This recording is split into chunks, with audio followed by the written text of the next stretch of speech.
Set pieces have always been a manager's best chance at breaking deadlocks. But this season, the Premier League seems to have something up its sleeve, or more accurately, in its hands. As defensive lines crowd the box and space becomes scarce, coaches need fresh weapons. Suddenly, throw-ins, once a background routine, are causing chaos and swinging results. Did the Premier League secretly become a handball league? Welcome to the Tactical Lounge. Let's break it down. It wasn't long ago that throw-ins were just a way to restart play. But now, what was once ordinary has become pivotal. The data says it all.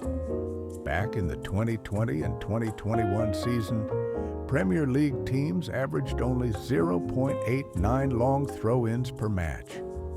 Fast forward to October 2025, clubs are launching 3.44 long throws per game, nearly triple the rate from a couple years ago.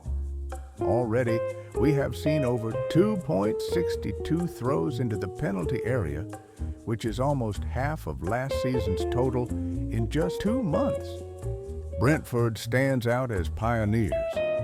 With set-piece specialist Bernardo Cueva, their routines are earning them an average of 0.09 to 0.11 expected goals per match from throw-ins. Last season, a record 14 goals were scored from this play. This year, one long throw-in goal is happening every 12 and a half games, which is the sharpest jump yet. Chelsea, Tottenham, and others have jumped aboard, turning throw-ins into must-watch moments. Why is it working?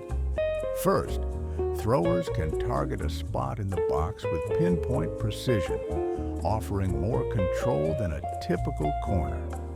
More importantly, there is no offside from a throw-in.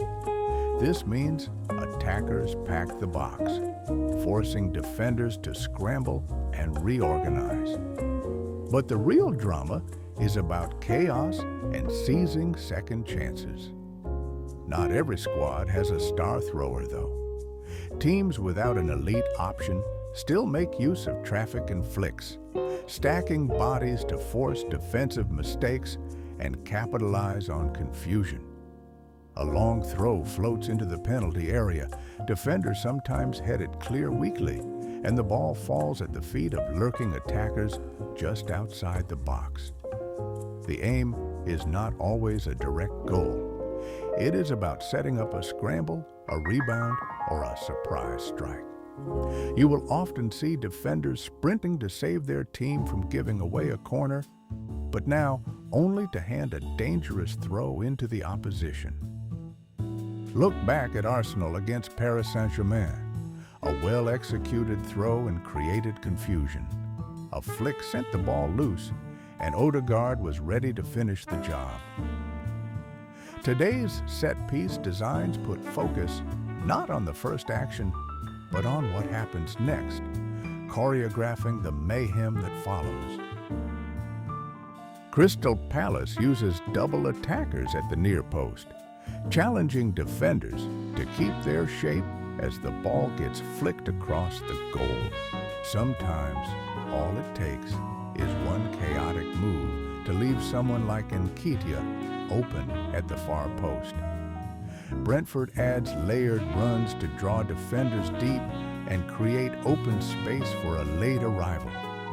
This is no accident. Teams study every bounce, rehearse movement patterns, and chart the best landing zones for second balls. Precision and timing have become just as important as brute force. But while throw-ins are a weapon for your side, they can also be turned against you.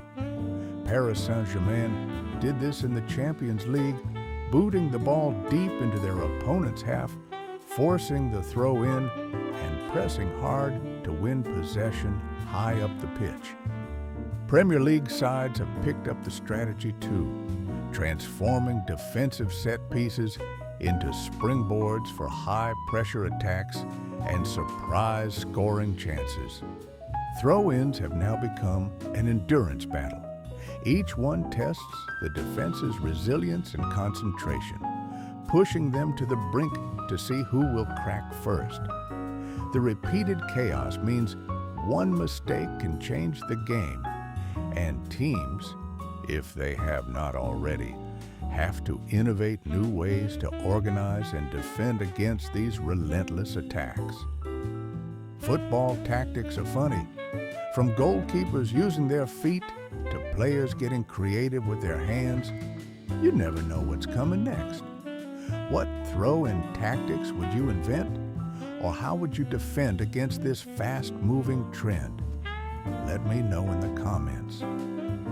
And with that, our session in the Tactical Lounge comes to a close. See you next time.